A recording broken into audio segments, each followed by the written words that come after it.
उपस्थित परम सौभाग्यशाली भगवत रस रसिक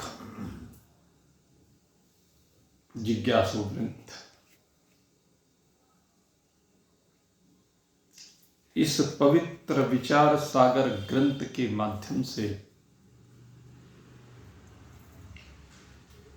तत्व दृष्टि को सद्गुरु उसके स्वरूप का बोध करा रहे हैं और बताया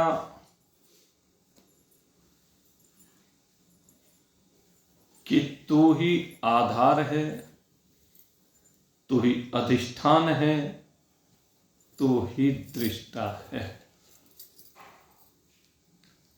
दृष्टा में दो भाव जो प्रतीत होते हैं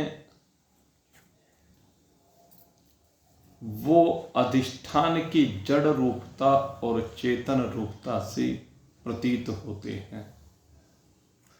वास्तव में तो अधिष्ठान जड़ होता ही नहीं, केवल लोक व्यवहार में कह दिया जाता है कि रस्सी में सर्प और सर्प का अधिष्ठान रज्जु, जबकि वास्तव में रज्जु सर्प का अधिष्ठान नहीं है, अपितु रज्जु उपहित चेतन ही वो सर्प का अधिष्ठान है। वास्तविकता तो ये है, लेकिन व्यवहार में कह दिया जाता है कि रज्जु में प्रतीत हो रही है। इसलिए जहां पर जड़ अधिष्ठान है वहां पर दृष्टा को भिन्न रूप से अधिष्ठान से कह दिया जाता है, लेकिन वास्तव में नहीं होता।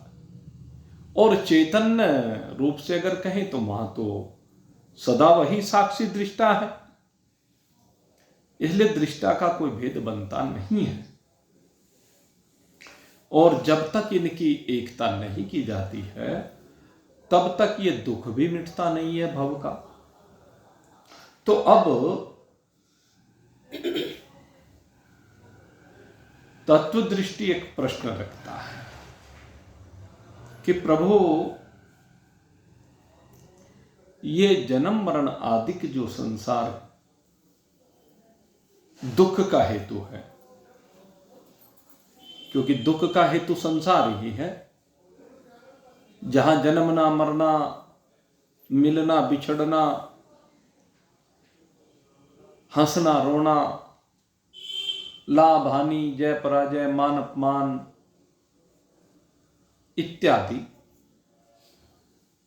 भाव इस जीव को जीवन पर्यंत यात्रा में विचलित किए रखते हैं, विस्मित किए रखते हैं, विकारित किए रखते हैं, इनसे बड़ा परेशान रहता है। तो प्रभु मुझे तो अब इनकी निवृत्ति का उपाय बताओ।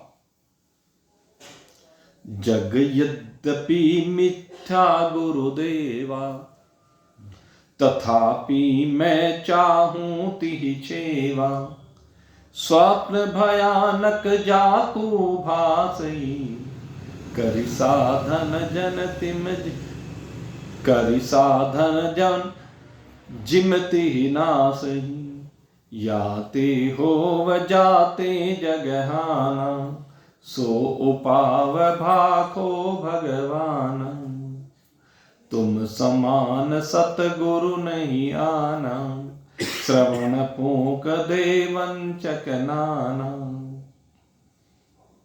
यद्यपि आप कहते हो कि जगत है ही नहीं, मिथ्या प्रतीत होता है, रस्सी में सांप की भांति, सीपी में रजत की भांति, मरुभूमि में जल की भांति, ऐसे मेरे में ये जगत मिथ्या प्रतीत हो रहा है। और जो आप कह रहे हैं वो यद्यपि बिल्कुल सत्य है, लेकिन फिर भी है भगवान, जिस भी उपाय से ये मिथ्या प्रतीत हो, ये एक बड़ा भयंकर स्वप्न है। आप कहते हो स्वप्न की भांति, स्वप्न भयानक जाकू भासी, करी साधन जन तिमित ही नास। वो ऐसे साधन करता है कि भयंकर कोई स्वप्न दिखाई दे रहा हो तो व्यक्ति उस से बाहर निकलने का प्रयास करता है। शेर आ जाए सामने, सर्प आ जाए सामने, कोई शत्रु आ जाए तलवार लेकर के, कि किस तरह से बचा जाए। यद्यपि स्वप्न में वो कुछ भी नहीं होता, लेकिन फिर भी उनसे बचने का प्रयास करता है। ऐसे मैं भी प्रभु, यद्यपि जगत कुछ है नहीं, मिथ्या है, फिर भी मैं भी इससे बचने का उपाय चाहता हूं। आपका यह भी कहना ठीक है कि जब कोई मिथ्या है तो मिथ्या की निवृत्ति का क्या उपाय किया जाए। आप कहते हो भाई मिथ्या है तो मिथ्या की निवृत्ति का उपाय क्या करें। अब कोई सत्य हो तो इसकी निवृत्ति हो भी। अब जो सदा ही निवृत्त है उसकी निवृत्ति क्या की जाए। रस्सी में जब सांप 3 काल में है ही नहीं तो उसकी निवृत्ति का उपाय करेगा। सीपी में चांदी है ही नहीं तो फिर उसकी निवृत्ति का क्या उपाय करें। मरुभूमि में जब जल है ही नहीं तो जल की निवृत्ति का उपाय क्या करें। ऐसे तेरे में जगत है ही नहीं तो इसकी निवृत्ति का उपाय क्या करें। आप ये कहते हैं, ये बात ठीक है प्रभु, लेकिन फिर भी जो ये मिथ्या पदार्थ हैं ये फिर भी दुख देते हैं। जिन कारणों से ये दुख का हेतु होते हैं, भले ही ये मिथ्या है, लेकिन कोई ऐसा मिथ्या की निवृत्ति के लिए मिथ्या साधन भी तो होगा। जैसे कांटा किसी को चुभ जाए तो कांटे को कांटे से निकाल करके दोनों कांटों को फेंक देते हैं। तो ऐसे ही मिथ्या को मिथ्या से निवृत्त करके उस मिथ्या को फेंक दें, ऐसा कोई उपाय होता होगा। तो भाई किसी को जैसे स्वप्न आ रहे हैं, अब स्वप्न में तो उसे पता चलता नहीं भयंकर स्वप्न भाई क्यों आते हैं। बहुत आदमी जिनको रात को डर लग जाता है तो कहते हैं उसके लिए भाई किसी पंडित के पास जाते हैं, किसी के पास झाड़ फूंक वाले के पास जाते हैं और वो फिर उपाय बताता है, फलानी जगह पे जल चढ़ा दो, फलाने महापुरुष के की सेवा कर दो, भगवान के जाके पाद प्रक्षालन कर दो, या फलाना जप कर लो, तप कर लो, व्रत कर लो, अनुष्ठान कर लो। और उनको करने से उसे भयानक स्वप्न आने बंद हो जाते हैं। तो ऐसे ही कोई तो ऐसा उपाय होगा जिससे कि ये जो मेरे को ये मिथ्या दुख प्रतीत हो रहा है, जिससे इसकी निवृत्ति हो सके। कोई कृपा करके ऐसा उपाय आप मुझे बता दीजिए। तत्व दृष्टि जाग रहा है, उसके मन में आ रहा है कि किसी प्रकार से ये भव का दुख मिट जाए। और नहीं तो भाई संसार की तो बात हम अगर इसे देखें, सारी जिंदगी फंसा ही रहता है व्यक्ति। कहां कोई सोचता है कि इस मनुष्य शरीर को प्राप्त करने के बाद भी कितने लोग सोच पाते हैं कि मैं इस मनुष्य शरीर को प्राप्त करके आगे के लिए जन्म मरण के दुख से छुट्टी पा लूं। ये जो बार बार संसार में दुख झेल रहा हूं उनसे छुट्टी पा जाओ। कितने लोग होते हैं ऐसे। नहीं तो सारी जिंदगी बस खाने कमाने में व्यक्ति लगा रहता है। भगवान की तरफ बढ़ने वाला तो कोई कोई बिरला होता है जब किसी को लग जाती है, नहीं तो लग के ही नहीं देती व्यक्ति को। सारी जिंदगी बस केवल इसी में लगा रहता है। पशुओं की भांति आता है और पशुओं की भांति चला जाता है। मनुष्य का जीवन तो कोई कोई बिरला जी पाता है, और इस मनुष्य जीवन को कोई कोई बिरला होता है जो इस मनुष्य जीवन में मननशील होकर के नरत्व को प्राप्त करता है। परोपकार से संयुक्त होकर के किसी सदगुरु की शरण में जाकर के उपासना इत्यादि, प्रबल उपासना इत्यादि करके वो अपने स्वरूप की ओर आमुख होता है। कोई कोई बिरला होता है, अन्यथा बाकी सब तो भाई सारी उम्र या यूं ही बीत जाती है। सारी उम्र यूं ही पापों में लगा रहता है, कष्टों में लगा रहता है, लेकिन उम्र पल पल छिन छिन सिमटती चली जाती है, निपटती चली जाती है। और पता कब चलता है? जब बिल्कुल डी पे गाड़ी खड़ी हो, यमदूत सामने दिखाई दे रहे हो, और यमदूत जब दिखाई दे तब कहो, अरे ये क्या हो गया? कहने लगे तेरा टिकट कट गया, अब तुझे यहां से चलना है, अब हम तुझे लेने के लिए आए हैं। कहने लगे भाई तुमसे बचने का कोई उपाय है क्या? कहने लगे हाँ उपाय था, लेकिन इस शरीर को प्राप्त करने के बाद भी तूने किया नहीं, अब तो तुझे मरना ही पड़ेगा। कहने लगे भाई कोई तो उपाय बता दो अब। कहने लगे अब तो भाई चिड़ियों ने चुग जब खेत लिया, अब पछताए क्या हो वक्त है। अब पछताने से कुछ होने वाला नहीं है भाई, अब तो अगले जन्म में सोचना, और अगला वो जन्म जरूरी नहीं तुझे मनुष्य का ही मिल जाए, कुकर सूकर आदि न जाने कौन सी योनि में जाना पड़ जाए, पशु पक्षी कीट पतंग जलचर नभचर थलचर न जाने किस शरीर में जाना पड़ जाए। ये तो भाई यात्रा है, वाहन है। अब पता नहीं तुझे कौन से मिलेगा तेरे कर्मों के अनुसार, लेकिन अब तो टाइम निकल गया। लेकिन वो भाग्यवान होते हैं जो पहले ही जग जाते हैं, पहले ही चेत जाते हैं। तो चेतने की आवश्यकता है, नहीं तो एक एक श्वास बातों में बीतती जा रही। मेरे मित्रों, जीवन तो सबका बीत रहा है, किसी का बातों में बीत रहा है, किसी का साधनों में बीत रहा है, किसी का हरि की भक्ति में बीत रहा है, किसी का अपना स्वरूप बोध करते हुए बीत रहा है, सबका बीत रहा है। तेरी हीरा जैसी सांसा बातों में बीती जाए रे मन, तेरी हीरा जैसी सांसा बातों में बीती जाए रे मन। राम कृष्णा बोल मन, रामा कृष्णा बोल मन, रामा कृष्णा बोल। तेरी हीरा जैसी श्वासा बातों में बीती जाए रे मन, राम कृष्णा बोल मन, रामा कृष्णा बोल मन, रामा कृष्णा बोल। गंगा जमुना खूब नहाया, गंगा जमुना खूब नहाया, गया न मन का मैल।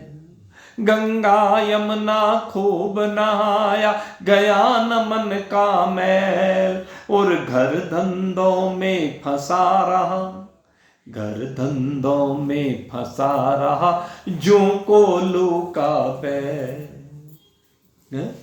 खूब गंगा यमुना नहा ली, लेकिन गंगा यमुना नहाने के लिए जाने के बाद भी अपराध करता रहा, पाप करता रहा, दूसरों को सताता रहा, कभी दूसरे का भला करने के बारे में सोचा नहीं। तेरे मन का कीचड़ धुआ नहीं, तन का तो तू धोआया, लेकिन मन का कीचड़ तेरा धुआ नहीं। इसलिए भाई गंगा यमुना नहाना तेरा तब सार्थक होगा जब तेरे मन का कीचड़ धुल जाए, मन का मैल धुल जाए। और भाई इसीलिए तेरी आशाएं पूर्ण होके नहीं देती, तेरी आकांक्षाएं बनी ही रहती हैं, चाहते इतनी हैं कि वो कभी पूरी होके ही नहीं देती। गंगा जमुना खूब नहाया, गया न मन का मैल। घर धंधों में फंसा रहा, जू को लो का बैल।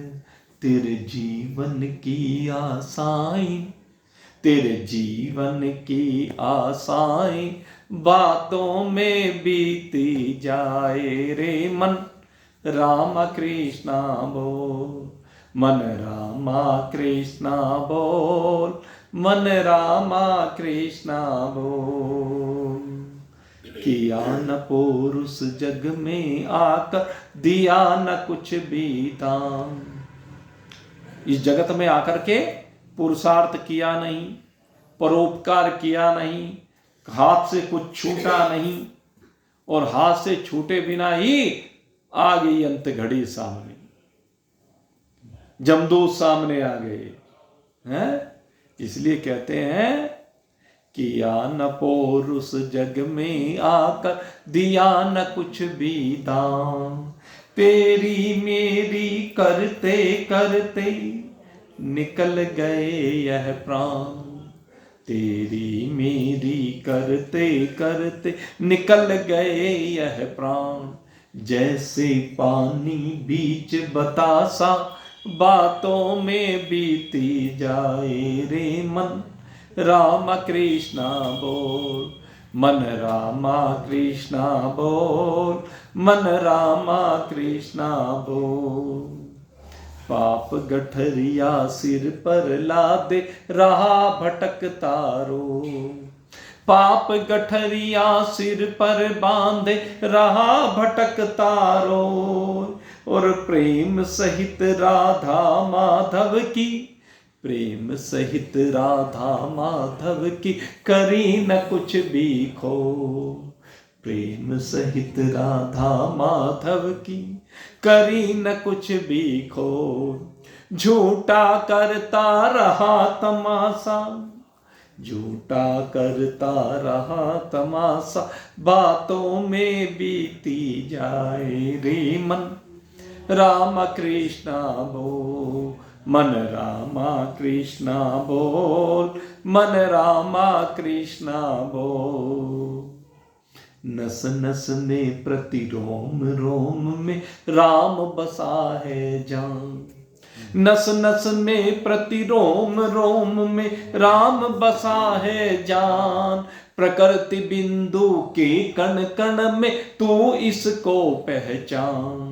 प्रकृति बिंदु के कण कण में तू इसको पहचान। तेरे जीवन की अभिलाषा, तेरे जीवन की अभिलाषा, बातों में बीती जाए रे मन। रामा कृष्णा बोल, मन रामा कृष्णा बोल, मन रामा कृष्णा बोल, मन रामा कृष्णा बोल, मन रामा कृष्णा बोल। जी हाँ, क्यों बोल रामा कृष्णा? क्योंकि वही सच्चा सहायक है। संसार में दूसरा कोई भी सहायक नहीं है, वो सच्चा सहायक है। आज इस संसार में इतने लोगों ने हमारी समय समय पर सहायता की, हाँ की होगी, करते हैं। माता पिता बच्चे को पाल पोसते हैं, बड़ा करते हैं, और भी लोगों के सहयोग रहते हैं। लेकिन सच्चा साथी एक परमात्मा ही है, एक रामकृष्ण ही है। क्यों रामकृष्ण को कहा? कहते वो सच्चा इसलिए है क्योंकि वही तुझे सत्य की राह पर लाता है, वही तुझे सत्य की राह बताता है। संसार में सत्य की राह बताने वाली मां तो कोई बिरला, सत्य की राह दिखाने वाला तो कोई पिता। केवल संसार की राह दिखाने वाले तो माता पिता मिलेंगे, लेकिन सत्य की राह दिखाने वाला माता पिता कोई कोई बिरला मिलता है। मंदालसा की भांति, सुनीति की भांति कोई कोई बिरला होता है जो अपने बच्चे को सही राह दिखाए। अन्यथा सारा जगत जगत की ही राह दिखाता है। राम और कृष्ण यथार्थ बात तुझे बताते हैं, तेरा यहां आने का प्रयोजन समझाते हैं। माता पिता यहां आने का प्रयोजन क्या कहेंगे? कहने लगे बेटा जरा कामयाब हो जा, पढ़ लिख ले, मेहनत कर, और फिर तू बहुत बड़ा सा अफसर बन जाना, बहुत बड़ा सा व्यापारी बन जाना, बहुत सा धन कमाना, फिर तेरी शादी होगी, फिर तेरे बाल बच्चे होंगे, फिर उनकी शादियां होंगी, उनके बाल बच्चे होंगे, फिर उनकी शादियां होंगी, उनके बाल बच्चे होंगे। बस यही संसार है। माँ बाप का काम तो यही है, संसार का काम तो यही है। लेकिन राम और कृष्ण सही राह दिखाते हैं कि जब तू इस जगत में आया है तो तेरा सच्चा काम एकमात्र यही है कि तू इस शरीर के रहते रहते अपने स्वरूप को प्राप्त कर, इस शरीर के रहते रहते भव से पार होने का उपाय कर। यही तत्व दृष्टि कहता है। गुरुदेव, आप मुझे राम और कृष्ण का उपदेश सुनाइए, मुझे राम और कृष्ण की उस गाथा को सुनाइए जिसके द्वारा राम और कृष्ण मेरा दिशा निर्देशन करें, राम और कृष्ण सन्मुख आकर के मुझे भव से पार ले जाने का उपाय बताएं। राम और कृष्ण मुझे वो आत्मज्ञान प्राप्त करें जिसके बाद मरने की बात नहीं रहती।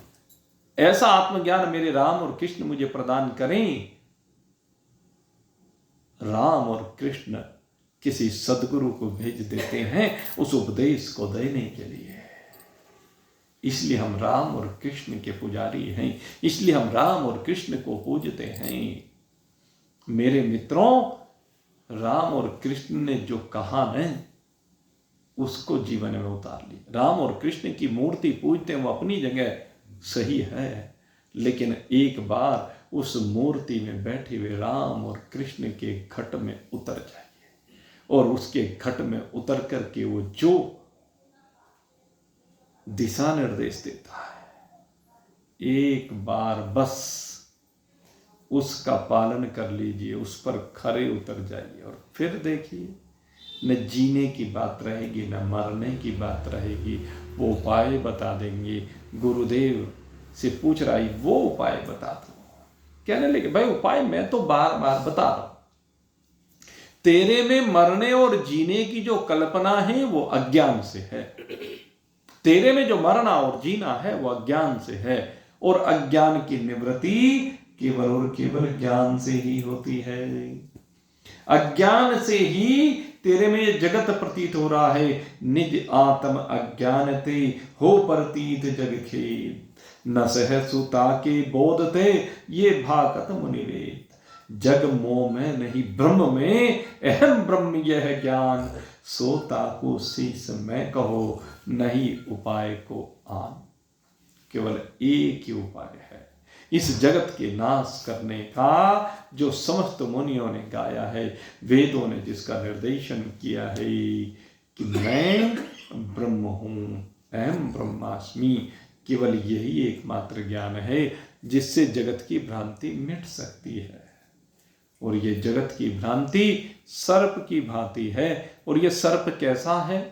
कहते जिसमें प्रतीत हो रहा है उसका कुछ बिगाड़ नहीं सकता। इसकी एक विशेषता,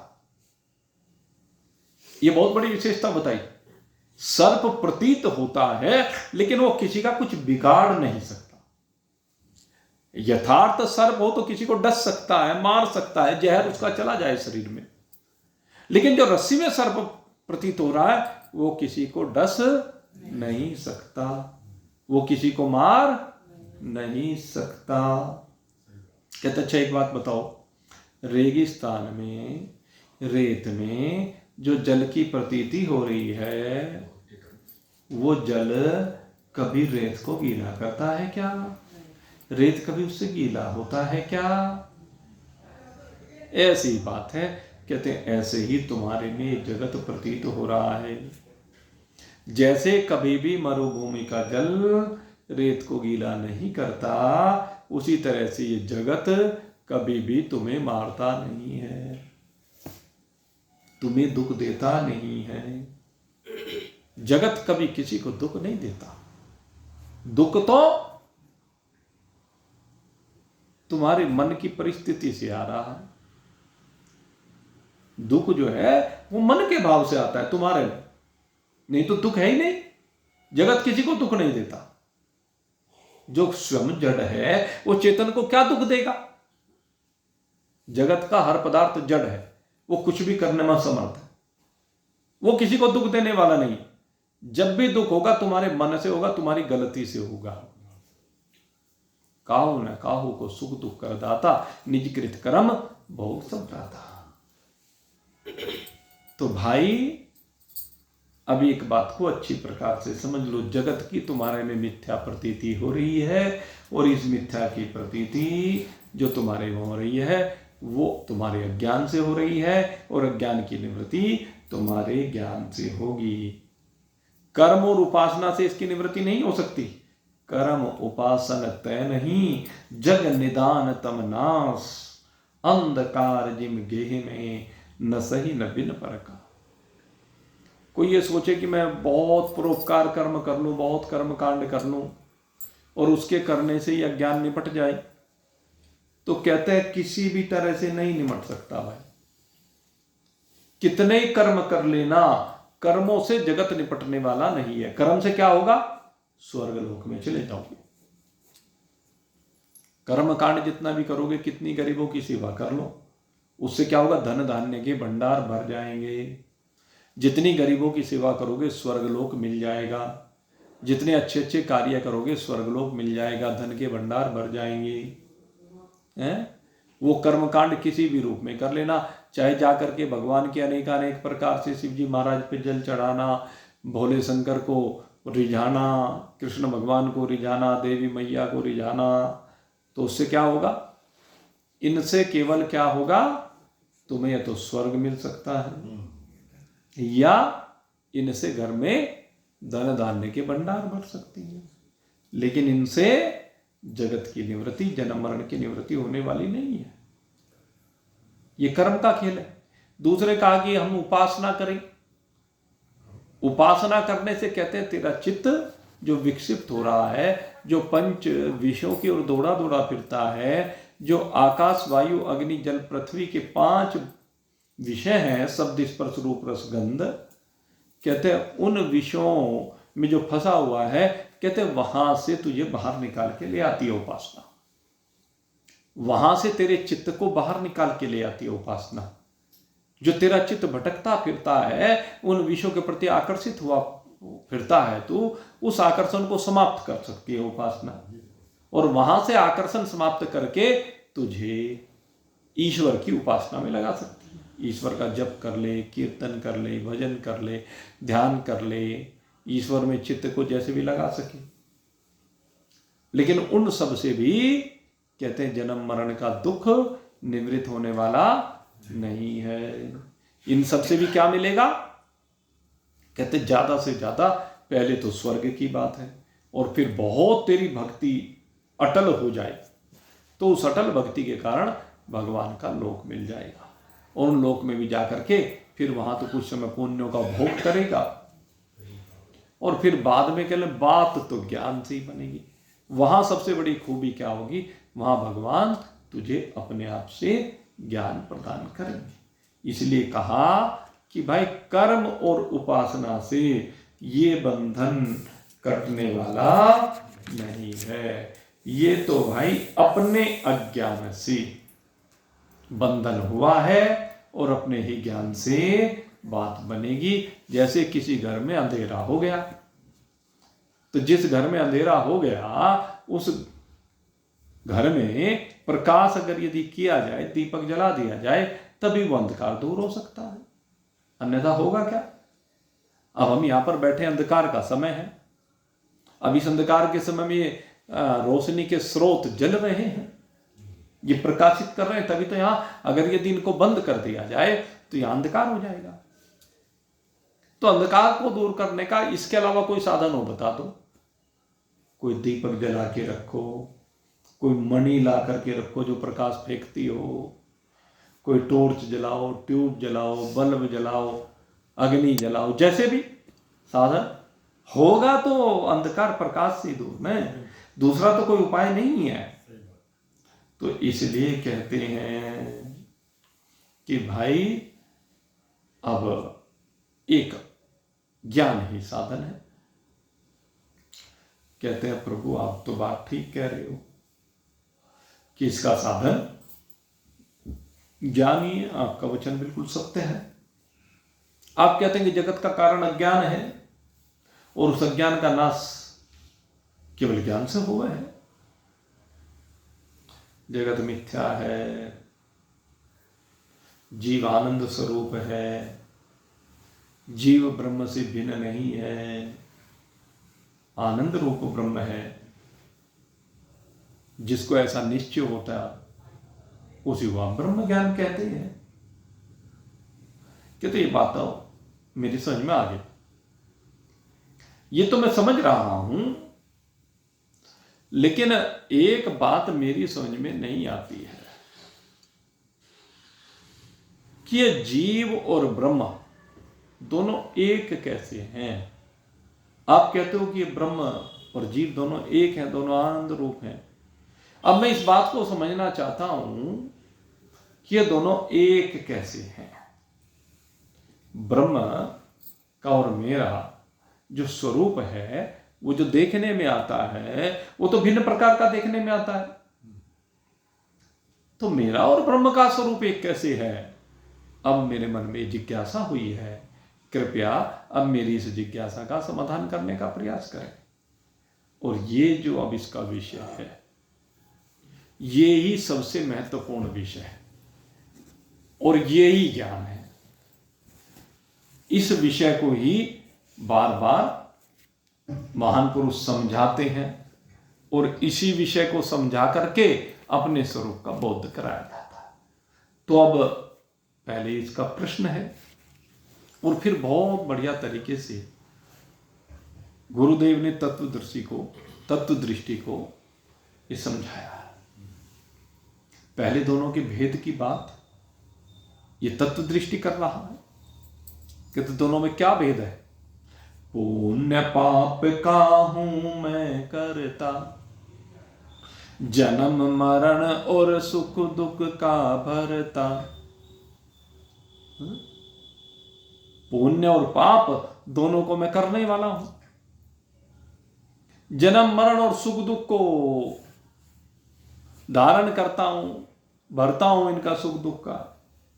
और अनेक भांति जग भासै, चहु ज्ञान अज्ञान जुनासै।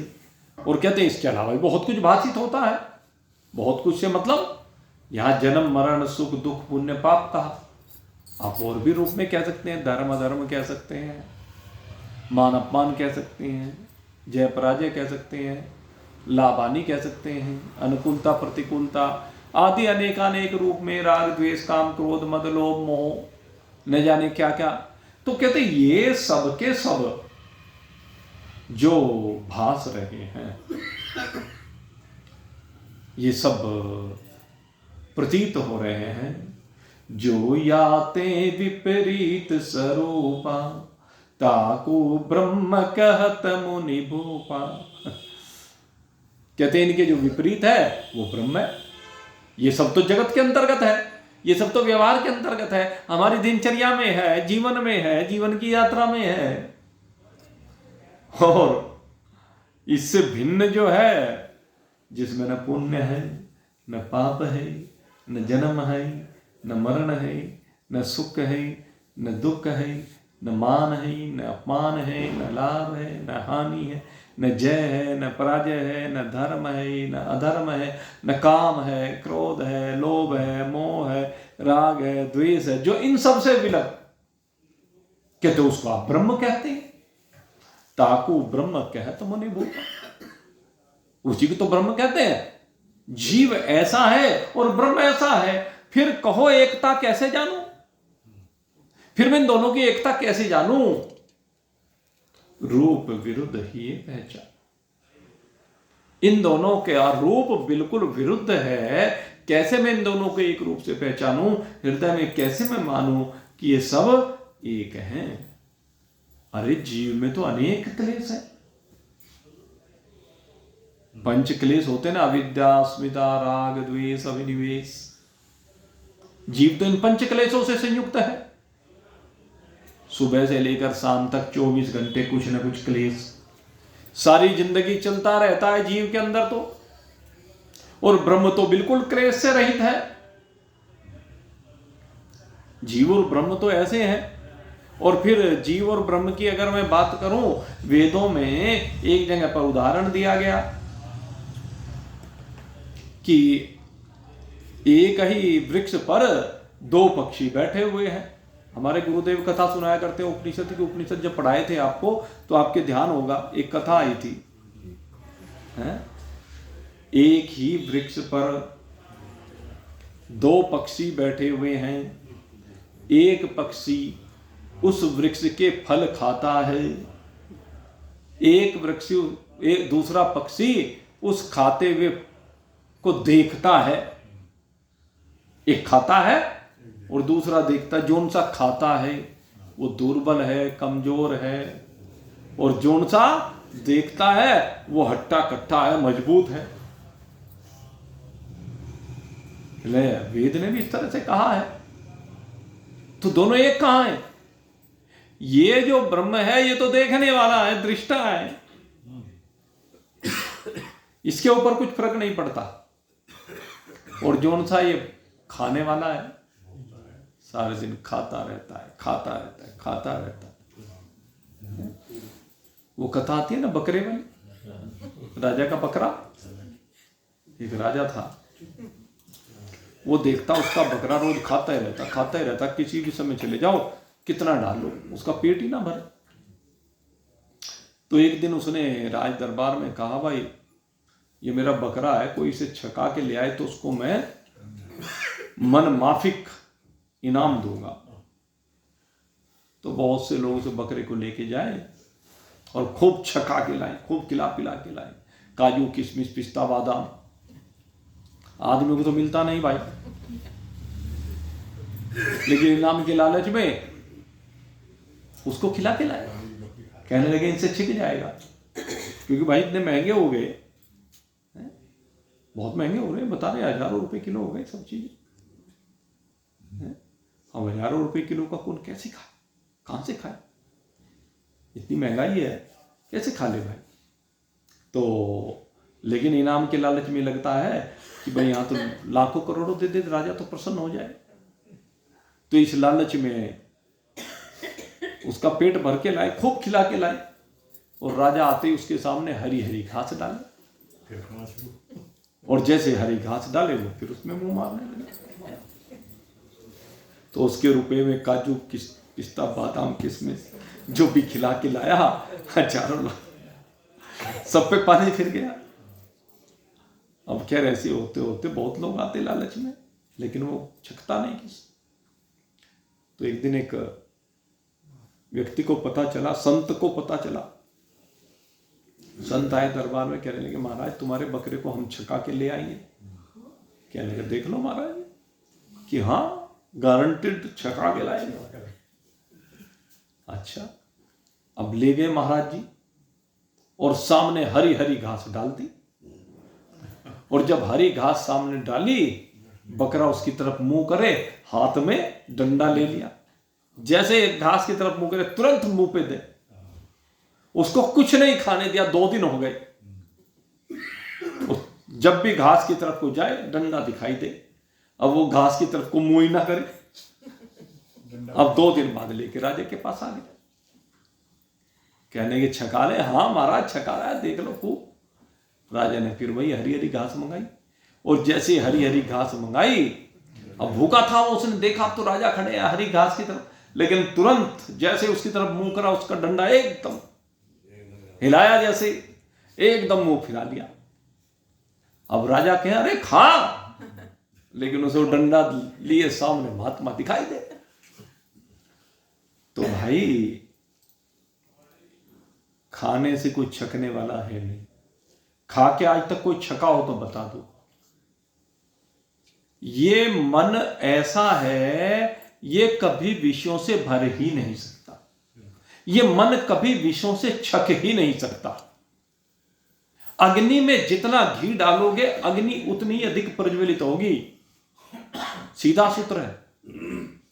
इसको अगर छकाना है तो इसको डंडों से सीधा करना पड़ेगा। यह डंडे से ही सीधा हो सकता है। यह मन और किसी भी उपाय से सीधा होने वाला नहीं है। वैराग्य रूपी खड़ग, वैराग्य रूपी डंडा, इसको लगाते रहो, तभी ये छक सकता है, नहीं तो ये कभी छकने वाला है नहीं।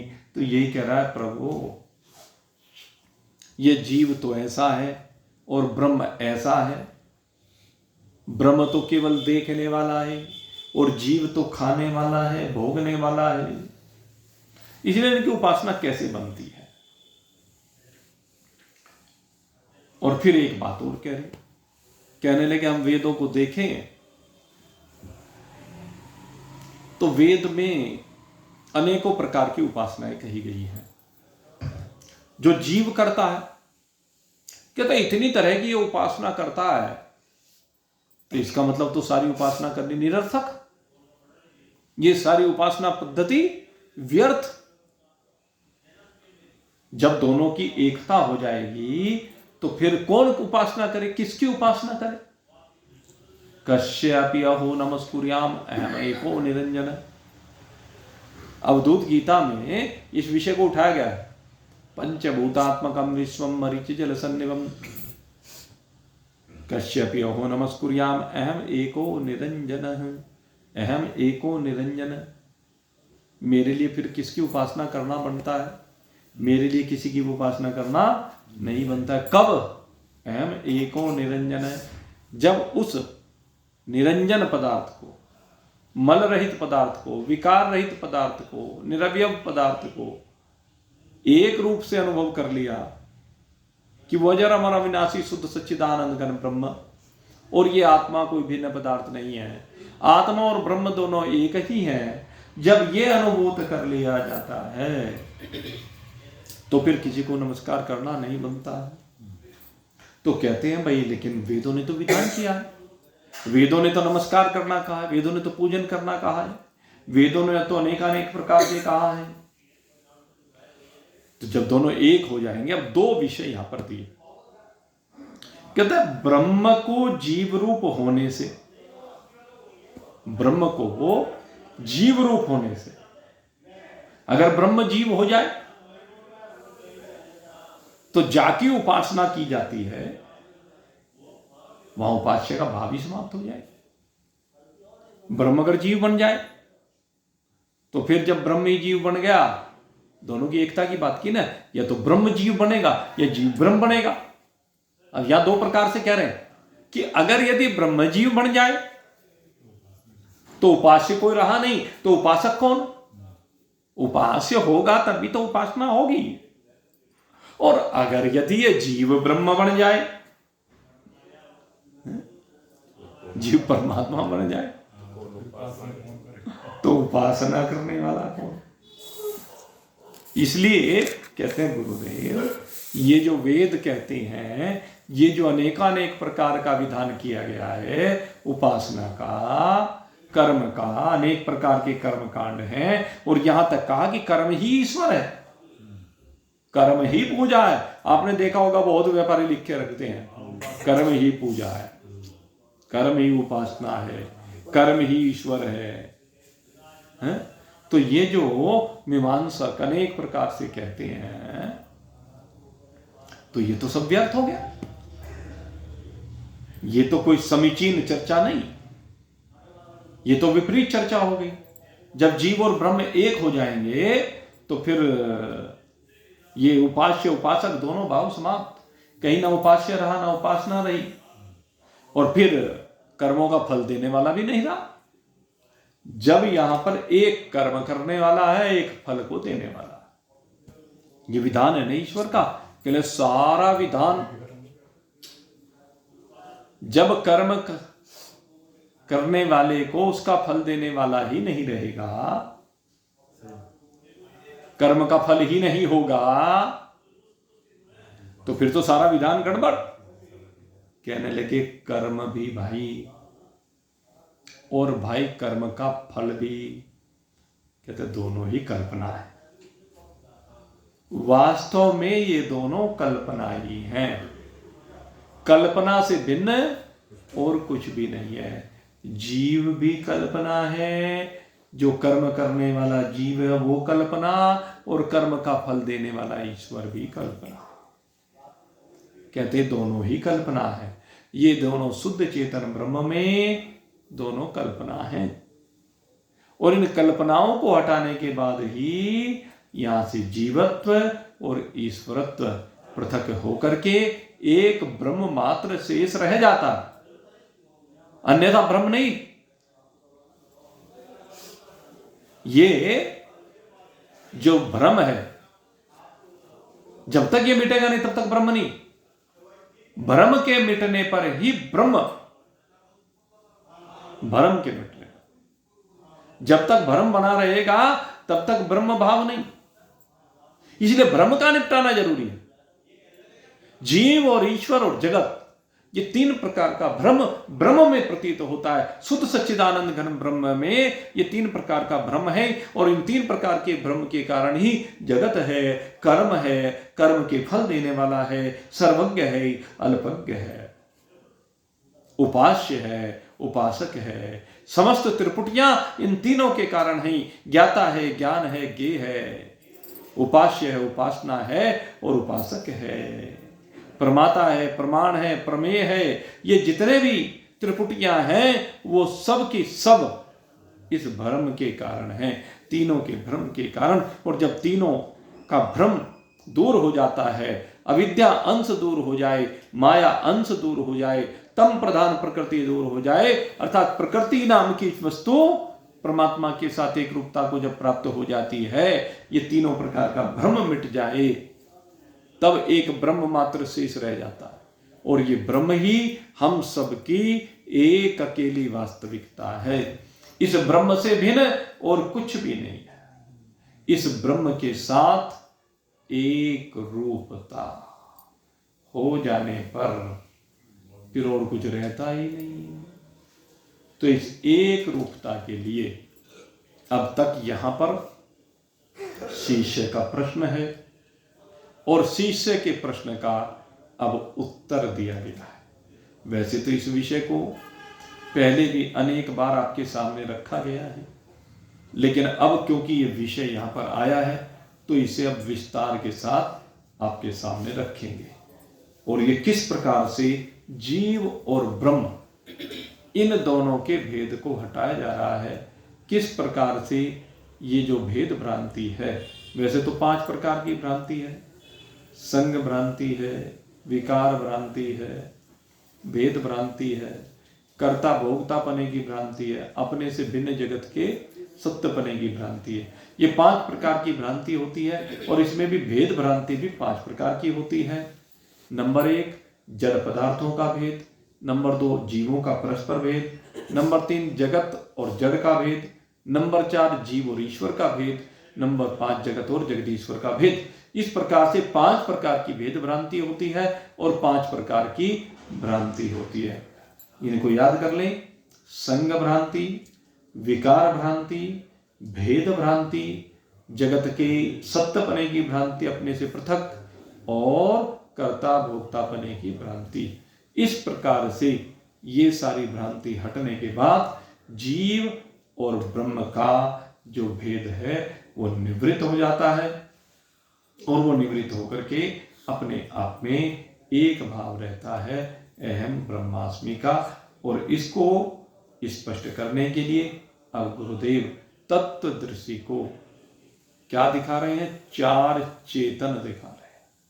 चेतन को 4 प्रकार से व्याख्या कर रहे हैं, और ये जो 4 प्रकार की चेतन की व्याख्या है, ये 4 प्रकार के चेतन की व्याख्या आपके सन्मुख अब कल से प्रारंभ करेंगे। और ये चारों व्याख्या ये समस्त भ्रांति को मिटाने वाली है। इसको गहनता से समझना। इस चतुर्थ तरंग का जो अब तक जितनी भूमिका बनाई गई है, उस भूमिका को इसी तत्व को समझाने के लिए बनाया गया है। तो कल आपके सन्मुख ये 4 चेतन के संदर्भ में चर्चा प्रारंभ करेंगे, और आगे जैसी ईश्वर की इच्छा होगी। तो अब आप सबके लिए बहुत बहुत शुभकामना करते हुए यहीं पर आप विश्राम देंगे। बोलिए सच्चिदानंद भगवान की जय। मोर मुकुटवंशी